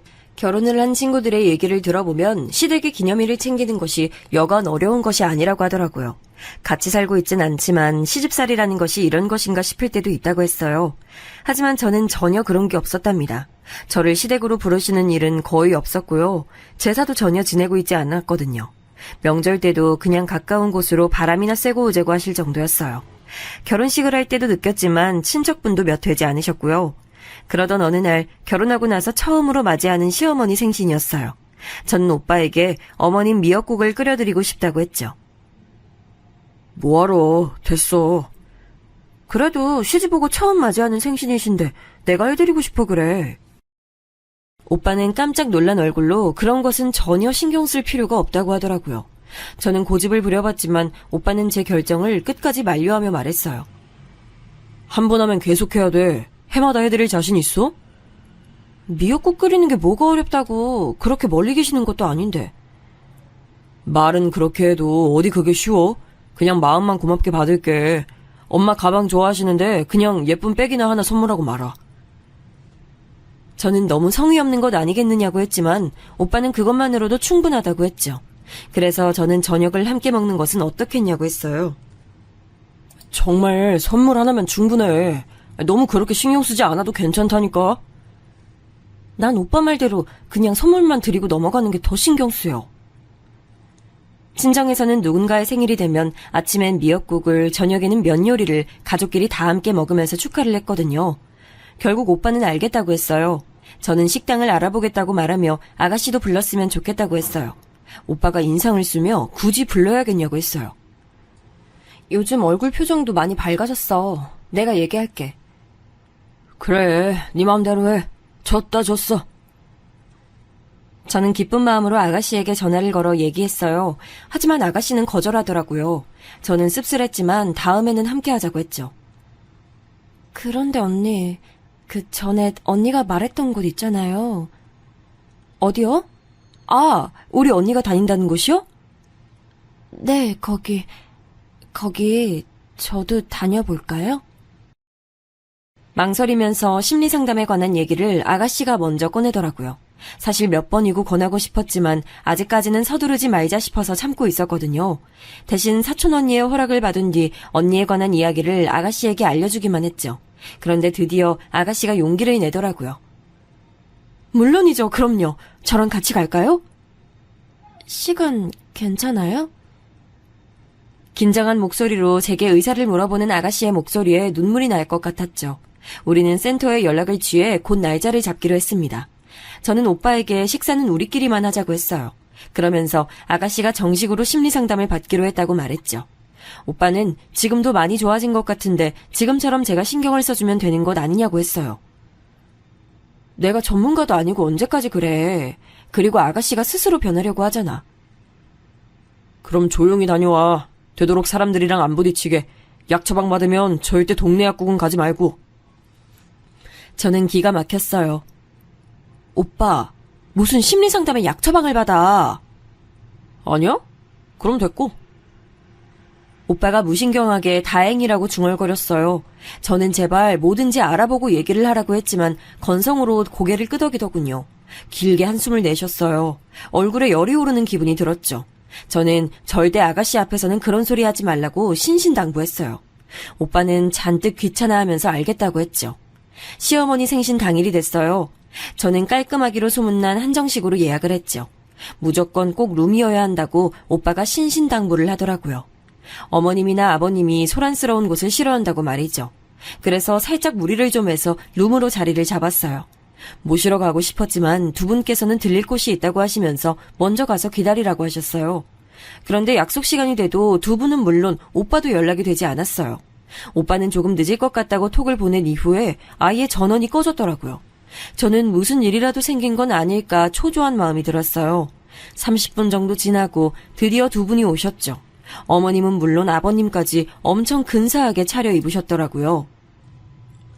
아버님, 어머님, 시장하시죠? 오늘 엄청 근사하세요. 중요한 자리였나 봐요. 아니, 그럴 일이 좀. 아버님께서는 헛기침을 하시며 말을 얼버무리셨죠. 그리고는 서둘러 자리를 잡으시고는 어머님께 빨리 움직이라고 한 소리 하시더라고요. 내부를 둘러보시던 어머님은 시큰둥한 얼굴로 말씀하셨어요. 아니, 무슨 이렇게 큰 곳으로 잡았어? 노인네들 먹어봤자 얼마나 먹는다고? 저는 깜짝 놀랐어요. 평소에는 다정하게 저를 챙겨주시는 분위기였거든요. 그날은 전혀 달랐죠. 여기 오기 전에 무슨 기분 나쁜 일이라도 있으셨나 신경이 쓰였어요. 오빠가 많이 늦네요. 죄송해요.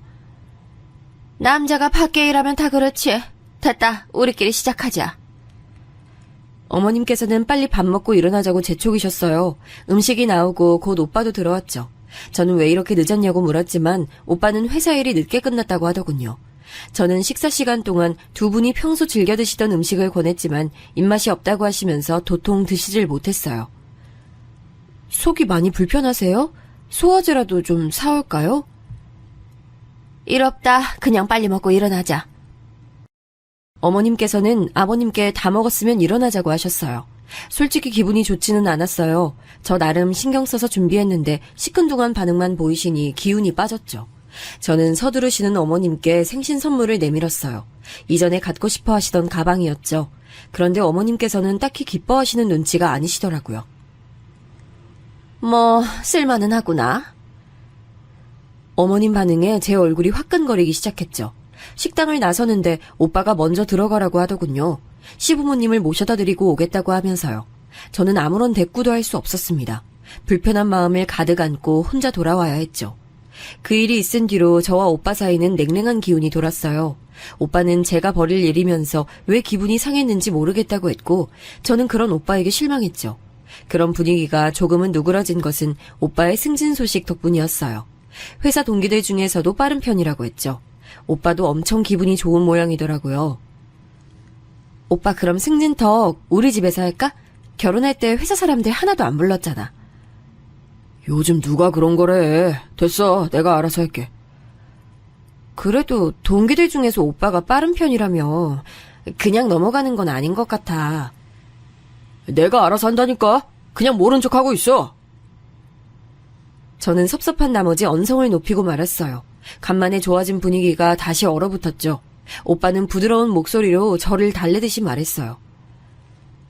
너 바쁜 거 내가 다 아는데 어떻게 그래. 나 너 힘든 거 싫어. 응? 저는 못 이기는 척 알겠다고 했죠. 하지만 이대로 넘어가기는 좀 마음에 걸렸어요. 남편 승진턱을 해보신 분들이 있는지 모르겠지만 인터넷에 찾아보니 엄청 다양하게 있더라고요. 연예인들만 받는다고 생각했는데 커피차를 직장에 넣어주는 경우도 많더라고요. 저도 그렇게 해볼까 했는데 오빠가 또 유난스럽게 한다고 할까봐 망설여졌어요. 그래서 그냥 간단한 음료와 디저트를 회사로 보냈어요. 나름 서프라이즈라고 생각하고 보냈는데 오빠가 엄청 화를 내더라고요. 너 무슨 생각으로 그런 걸 보내? 내가 아무것도 하지 말랬지? 아니, 커피 정도는 돌려도 되지 않아? 그게 뭐가 그렇게 문제라는 거야? 불편하다고 했잖아. 아니 진짜 너 내가 하지 말라고 하면 다 이유가 있겠거니 하고 좀 가만히 있어. 안 그래도 승진 빠르다고 말들 많은데 아니 너까지 왜 그래 진짜. 왜 알지도 못하면서 나대길 나대는 거야? 뭐? 나댄다고? 이 일이 그런 말을 들을 정도야? 남편 회사에 음료 좀 돌린 걸로? 그래, 내 기준엔 그래. 앞으로 내 회사 일에는 아무것도 신경 쓰지 마. 알겠어? 오빠는 그렇게 소리를 버럭 지르고는 현관문을 쾅 닫고 나가버렸어요. 혼자 남은 저는 머릿속이 온통 멍했어요. 정말 제가 선을 넘은 것일까? 내가 이렇게 한 것으로 오빠가 회사에서 곤란한 일이라도 겪게 되는 건가? 기분 나쁘고 속상하고 온갖 생각이 다 들었죠. 저는 답답한 마음에 늦게까지 공방에 불을 켜고 앉아서 주문 들어온 것을 정신없이 만들었죠. 얼마간의 시간이 흘렀을까요? 닫힌 공방의 문을 두드리는 소리가 나더라고요. 아까 그렇게 화를 내고 나간 오빠였죠. 저는 잔뜩 굳은 얼굴로 공방 문을 열어줬어요. 그러자 등 뒤에 숨기고 있던 한 손을 내밀더군요. 장미였죠. 미안해. 내가 말이 심했지. 내가 알아서 동기들 점심 대접했던 상황이었거든. 그래도 자기가 나 챙겨준다고 해준 건데 정말 미안해. 진짜 미안하다는 생각이 들기는 한 거야? 그럼 다 내가 잘못했어. 다시는 그런 소리 안 할게. 미안. 화 풀어. 응? 저는 애교 아닌 애교를 부리는 오빠의 앞에서 결국 한 발 양보하고 말았죠. 오빠는 공방 일에만 집중하게 해주고 싶었다고 말하면서 회사 일은 충분히 자기가 잘할 수 있으니 믿어달라고 하더군요. 승진이 제일 빠를 정도로 잘하고 있으니 너무 걱정하지 말라고 하면서 말이에요. 기분이 풀어진 저는 알겠다고 말했고 그렇게 화해를 냈어요. 이때 무언가 이상하다 잘못되었다고 생각하고 끝까지 파고들었어야 하는데 큰 실수였죠. 그 일이 일어났던 시기에는 무슨 일인지 공방에 주문이 많이 들어온 날이었어요. 집으로 가지고 와서 할 수 없을 정도라 늦은 시간까지 공방에 불이 켜져 있었죠. 저희 공방에서는 온라인 수업도 진행했는데 대부분은 오전 시간대를 많이 이용하셨어요.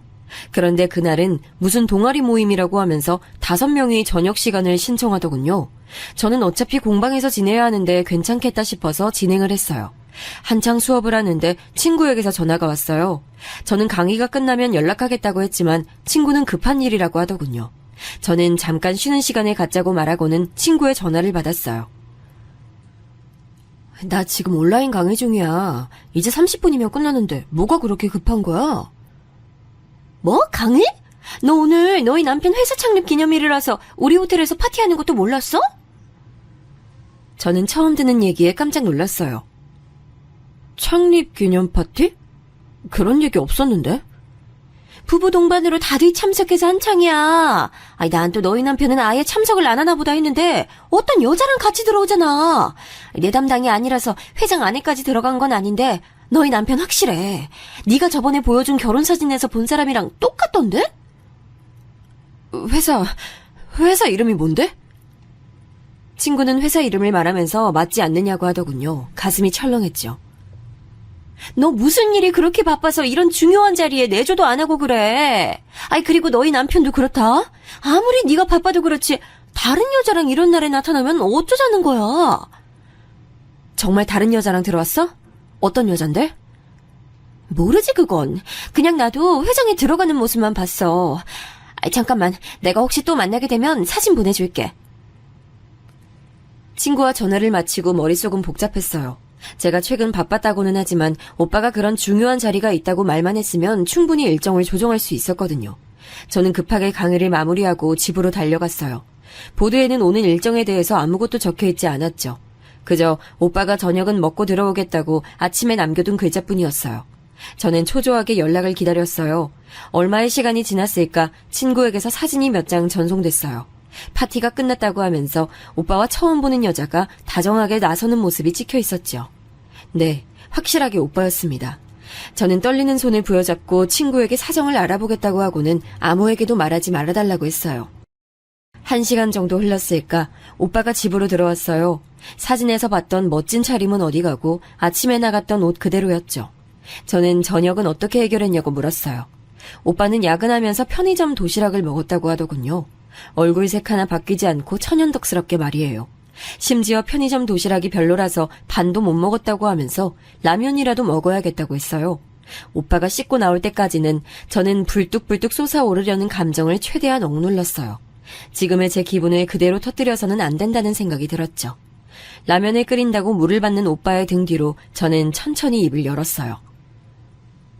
회사에서 야근? 오늘 창립기념일인데 야근을 했어? 가스불을 켜려던 오빠가 움찔하는 게 보였어요. 오빠는 무슨 야근을 호텔 홀에서 했나 봐. 거기서 편의점 도시락을 줬어? 무슨 소리야 갑자기? 저는 오빠에게 사진을 보여줬어요. 오빠의 눈이 엄청 커지면서 사진과 저를 번갈아 봤죠. 설명해봐. 부부 동반으로 모이기로 했다는 오늘의 그 행사장에 왜 오빠는 얼굴도 모르는 여자랑 들어갔는지. 나한텐 한마디도 하지 않았으면서 창립기념일 파티가 있다는 말 왜 안 했어? 오빠 승진한 이후로 그런 일이 있을 수 있다는 정도는 나도 알고 있었어. 그런데 왜 나한텐 말 안 했어? 너 많이 바빴잖아. 그래서 그랬지. 아무리 바빴어도 오빠가 말했으면 일정 다 조정했어. 별거 아니야. 그냥 임원들이랑 특정 직급 이상의 사람들끼리 모여서 축하한 자리였어. 그런 자리가 어떻게 아무것도 아니야? 나 배려해서 그랬다고 말하지 마. 그건 배려가 아니라 무시였어. 오빠는 공방일에 정신없는 제게 그런 부담까지 주고 싶지 않았다고 했어요. 저는 그런 부분이 오히려 더 화가 났죠. 저는 함께 등장한 여자에 대해서도 물었어요. 누구야 이 사람은? 누군데 이런 자리에 함께 등장한 건데? 동기야. 우리 동기 중에서 제일 나이가 어린데 아직 결혼을 못했어. 그래서 혼자 오기 어색하다고 그럼 같이 가자. 뭐 이렇게 된 거야. 오빠는 동기일 뿐이라고 말하더군요. 저는 정말 이 말을 믿어야 하는 걸까 싶었어요. 하지만 오빠는 당장 전화라도 연결시켜줄 수 있다고 말했어요. 혹시나 자기가 외도한다고 의심이 된다면 동기들한테 다 연락해서 확인시켜주겠다고 말이죠. 자기가 원하면 확인시켜줄게. 날 의심하는 마음이 그걸로 해결된다면 까짓 거 뭐가 어렵겠어. 정말이지? 그냥 동기인 거. 그럼 진짜야. 난 그냥 자기 힘든 모습 보기 싫어서 그냥 혼자 조용히 움직였어. 미안해. 저는 앞으로 이런 일이 있으면 절대 숨기지 말아달라고 당부했어요. 오빠는 미안하다고 거듭 사과를 하면서 어떻게 알았냐고 물었어요. 저는 호텔에 친구가 일하고 있다고 했죠. 결혼식에 오기로 했는데 출장 때문에 오지를 못해서 사진만 보냈다고요. 오빠는 떨떠름한 얼굴을 잠깐 하더니 금방 얼굴을 바꾸더군요. 앞으론 절대 이런 일이 없을 것이라고 약속하면서요. 그날 일은 그렇게 넘어갔지만 저는 마음 한구석이 계속 찝찝했어요. 뭐라고 콕 찍어서 말할 순 없지만 시원하게 해결된 게 아무것도 없는 그런 기분이었죠. 그러던 어느 날 저는 아가씨의 심리 상담이 끝나기를 기다리고 있었어요. 마치고 공방에서 만들던 작품을 마무리하기로 했거든요.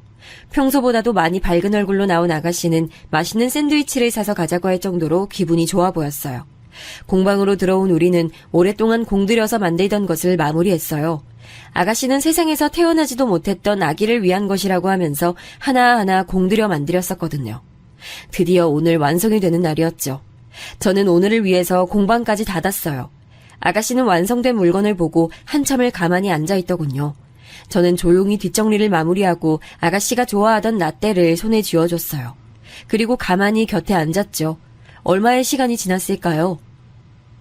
언니... 고요한 공방에 아가씨의 목소리가 울렸어요. 언니, 우리 오빠 사랑해요? 의외의 질문에 당황하긴 했지만 저는 솔직하게 말했어요. 연애를 8년이나 해서 그런가? 초기처럼 두근거리는 기분은 없는 게 사실이에요. 하지만 그때와는 다른 의미로 사랑하고 있죠. 오빠는 아니에요, 분명. 저는 단호한 아가씨의 말에 잠깐 숨을 멈췄어요. 아가씨는 천천히 고개를 돌리더니 저를 바라보며 말했어요. 오빠는 좋은 사람 아니에요. 그러니까 이제 그만하고 도망가요. 더 있다간 언니가 상처받을 거예요. 아가씨, 갑자기 그게 무슨 말이에요? 도망을 가라니요. 정말이에요. 엄마, 아빠, 오빠 다 한 통속이에요. 영문을 알 수 없는 얘기를 하는 아가씨를 보면서 제 마음도 급해지기 시작했어요.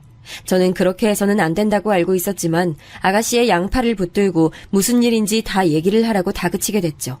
아가씨는 예상과는 다르게 침착했어요.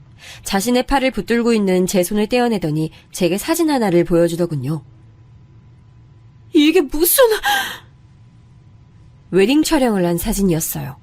그 속에 환하게 웃고 있는 남자는 오빠였고 여자는 창립기념일에 함께 갔다던 사람이었죠. 아가씨는 사진을 넘겨보라고 하더군요. 저는 떨리는 손으로 옆으로 넘겼어요. 아주 달달한 웨딩 사진이 연속으로 이어졌죠. 그리고 그 중에는 시부모님과 함께 찍은 사진도 있었어요. 저는 망치로 세게 머리를 맞은 기분이었어요. 아가씨는 안타까운 눈빛을 하면서 차근차근 얘기를 시작했어요. 회사 이사님 딸이래요. 승진한 것도 그 여자랑 결혼이 내정되었기 때문이었어요. 언니랑 결혼한 이유는 별거 없었어요. 나나 우리 엄마 아빠한테 잘하니까 그게 마음에 들었대요. 지금 그게 말이 된다고? 내가 말했잖아요. 인간이 아니라고. 아빠도 엄마도 오빠도. 세 사람은 내가 좋아질 때까지만 결혼생활 유지하는 것으로 자기들끼리 얘기 끝났어요. 언니는 한 번도 이상하다는 생각 못했어요? 우리 집에 오지도 못하게 하는데? 물론 이상하게 생각은 했죠. 하지만 워낙 어른들께서 강경하게 나오시니 저는 가풍이 그렇다고만 생각을 했을 뿐이었어요. 저는 눈앞이 깜깜했어요. 내가 심리상담 받겠다고 한 이유, 오빠가 결혼 날짜를 잡았다는 얘기를 들었기 때문이에요. 이대로 가다간 언니 계속 이혼만 당하겠다 싶어서. 아가씨, 그럼 아가씨는 언제부터 알고 있었어요? 심리상담 얘기한 날부터요. 그런데 어떻게 계속 숨길 수가 있어요? 내가 아가씨한테 어떻게 했는데? 저는 벌떡 일어나 소리를 질렀어요. 오빠에 대한 배신감만큼이나 아가씨에 대한 배신감도 컸죠. 아가씨는 방금 완성한 것을 품에 소중히 안고서는 일어나며 말했어요. 내 마음이 지옥이었어요. 그래서 언니에게 의지하고 싶었어요. 이 지옥에서 벗어나고 싶었죠. 그래서 다른 건 생각하고 싶지 않았어요. 그런데 문득 그런 생각이 들더라고요. 내가 언니를 지옥으로 끌고 들어가고 있는 중이라는 생각. 아가씨! 미안해요. 늦게 말해서. 저는 울컥한 마음에 아가씨를 끌어안고 큰 소리로 울음을 터뜨렸어요. 우리는 그렇게 한참을 울었죠. 온몸에 수분이 다 빠져나갈 정도로 말이에요. 그렇게 울고 나니 오히려 머릿속이 시원해졌어요. 아가씨는 이 길로 집을 나가서 지방으로 내려간다고 하더군요. 그래서 아침에 나올 때 이미 짐가방을 택배로 보냈다고요. 저는 어디로 가든 꼭 연락하라고 하고는 집으로 갔어요. 물론 가는 길에 가족관계 증명서를 떼보았죠. 정말 가관이더군요. 우리는 아예 혼인신고조차도 되어 있지 않았어요. 어떻게 그럴 수 있냐고 생각하실지 모르지만 혼인신고는 오빠가 혼자서 하러 가겠다고 했었거든요. 당시 아가씨와 함께 시간을 보내고 있어서 그렇게 하라고 했고요. 건강보험료도 각자 일이 있다 보니 하나로 합치지 않았고 은행 업무 역시 앞에서 말했듯이 모두 오빠가 담당했으니 제가 가족관계 증명서를 볼 일이 어디 있었겠어요. 저는 짐을 급하게 챙겨 친정으로 갔어요. 그리고 모든 일을 사실대로 말했죠. 가족들은 펄쩍 뛰며 무슨 그런 일이 있을 수 있냐고 하셨지만 다 사실이었죠. 저녁에 저를 찾는 오빠의 연락이 왔지만 저는 받지 않았어요. 챙겨온 짐을 하나씩 풀면서 저는 오빠와 함께 했던 것들을 하나씩 상자에 담았어요. 절대 이대로 넘어갈 생각이 없었거든요. 다음날 저는 변호사를 찾아갔어요. 혼인신고를 한 것으로 알았지만 사실 결과로만 보면 저는 사실혼 상태의 동거녀일 뿐이니 법적으로 처벌할 수 있는 범위가 어디까지인지도 알아야 했죠. 사촌 오빠가 변호사였거든요. 민사든 형사든 오빠를 올가맬 수 있는 것은 무엇이든 좋았어요. 사촌 오빠는 이를 갈면서 전적으로 자신을 믿고 맡겨달라고 했죠. 변호사 사무실을 나온 저는 오빠의 직장으로 찾아갔어요. 1층 로비에서 오빠를 찾아왔다고 말하자 헐레벌떡 그가 달려오더군요. 그는 하얗게 질린 얼굴로 제 팔을 잡아 끌었어요. 어디서 그런 힘이 나왔는지 모르겠지만 저는 그의 팔을 뿌리쳤죠. 그저 큰 소리도 못 내고 속삭이듯 말했어요. 어제 어디 갔었어? 아니, 도대체 무슨 일로 회사까지 오는 거야? 내가 여기 오지 말랬잖아. 저는 오빠 보란 듯이 큰 소리로 외쳤어요. 아내가 남편이라는 곳에도 못 와? 제 목소리가 로비에 울렸어요. 사람들이 하나둘 저를 바라보더군요. 오빠는 허둥대며 제 입을 막았어요. 교양 없이 왜 그래? 나가자. 나가서 얘기하자고. 저는 그런 오빠를 밀치며 외쳤어요. 교양? 그래! 넌 교양이 얼마나 넘쳐서 나랑 결혼하고도 혼인신고도 안 했니? 무슨 헛소리야! 여기가 어디라고 그런 얘기를 해? 당장 나가자니까! 왜? 내가 없는 소리 했어? 너랑 8년을 만났어. 한 집에서 15개월을 살았고 나는 너랑 가족인 줄 알았는데 아니더라? 저는 가족관계 증명서를 오빠 얼굴에 던졌어요. 오빠는 주위 눈치를 보면서 당황해 어쩔 줄 몰라 하더군요. 사람들이 우리 주변으로 몰려들기 시작했어요. 저는 어제 뽑아둔 사진을 주변에 뿌렸어요. 오빠가 허둥거리며 사진을 줍는데 일부 사람들이 눈치를 보며 슬쩍 주워들더군요. 제가 뿌린 사진은 우리의 웨딩 사진과 지난 10여 개월 동안 함께했던 사진들이었어요. 오빠는 화를 내며 다른 사람들이 쥐고 있던 사진을 낚아챘어요. 제주도 좋아. 나랑 웨딩 사진 찍고 얼마 전에 또 찍었더라? 여자는 누구니? 여기 이사 딸이라던데. 그 여잔 내가 누군지 알아? 아니, 너 이러고 살았던 거 알고는 있대? 조용히 못해? 소설 써? 무슨 정신 나간 소리야? 정신이 나간 건 너지? 오빠는 무서운 얼굴을 하고는 제 팔목을 세게 비틀어 쥐었어요. 아픔에 소리를 질렀지만 그 사람 귀에는 전혀 들리지 않는 것 같았죠. 그때였어요. 어디서 나왔는지 오빠 앞을 한 여자가 막아서더군요. 웨딩 사진을 찍었다는 그 여자였어요. 이게 다 무슨 일이야? 오빠는 당황하며 입을 뻐끔거리기만 했죠. 저는 급하게 그녀에게 말했어요. 내가 이 남자랑 결혼해서 15개월 살았어요. 이 자식한테 속아서 혼인신고가 안 되어 있다는 걸 어제 알았지만 이 남자 내 남편이었어요, 어제까지. 그 여자는 한쪽 눈썹을 올리더니 오빠를 지나쳐 제게 다가왔어요. 오빠가 뭐라고 말을 하려고 했지만 깔끔하게 무시하더군요. 그녀는 제게 무슨 근거로 그런 말을 하냐고 물었어요. 저는 프린트 사진을 내밀었죠. 오빠가 소리를 지르며 막아섰지만 언제 나타났는지 건장한 경호원들이 그를 막아서더라고요. 그녀는 한 장 한 장 넘겨봤어요.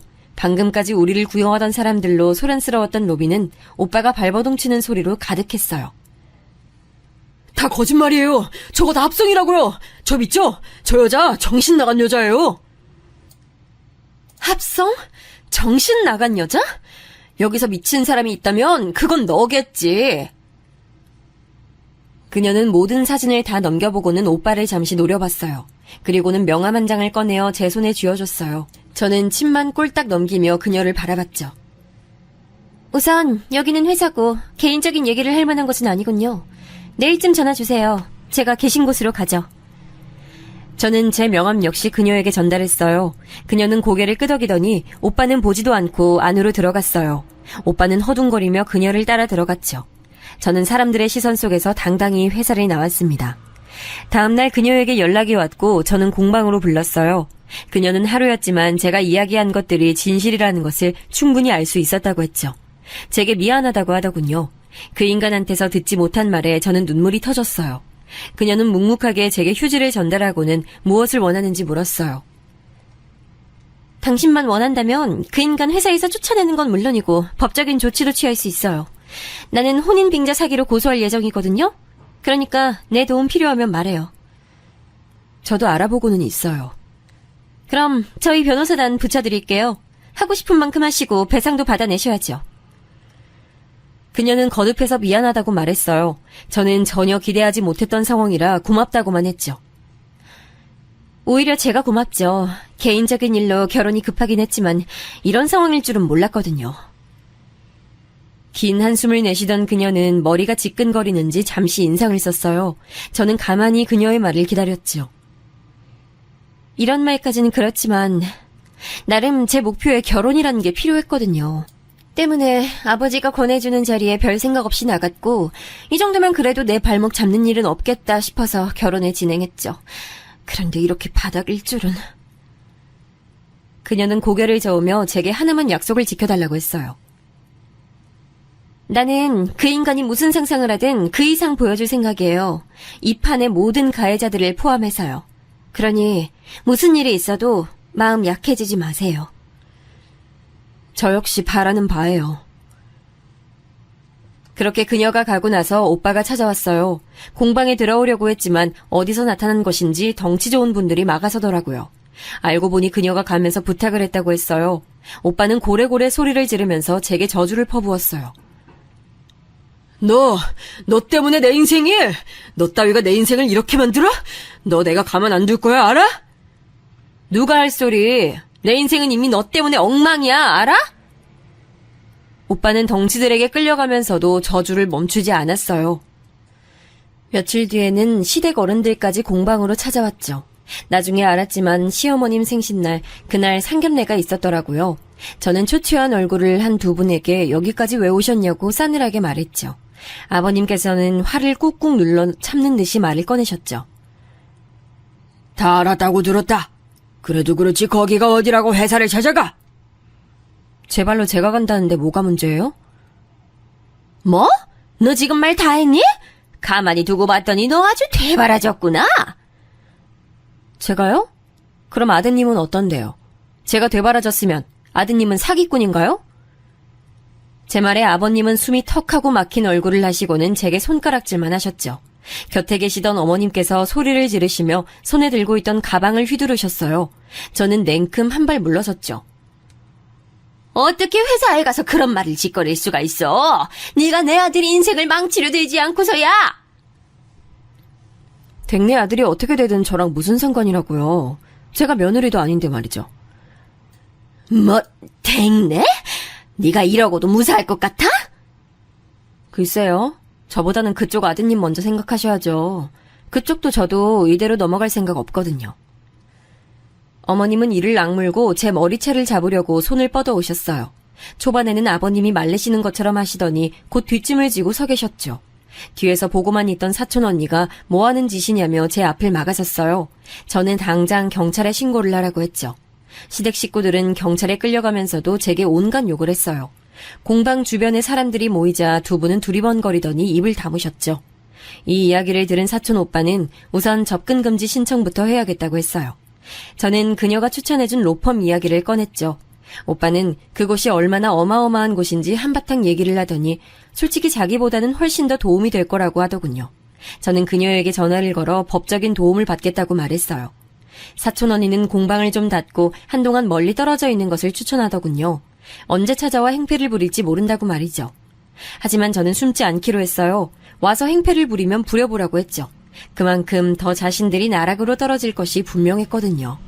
소송을 진행하고 있다고 연락을 받고 나서 이제 끝이 보이는가 보다 하고 있는데 오빠가 공방에 나타났어요. 살기등등한 모습은 어디 가고 완전 패인이 따로 없더군요.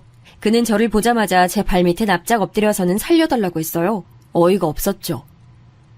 살려줘. 내가 다 잘못했어. 잠시 내가 눈이 돌았나 봐. 미쳤었지.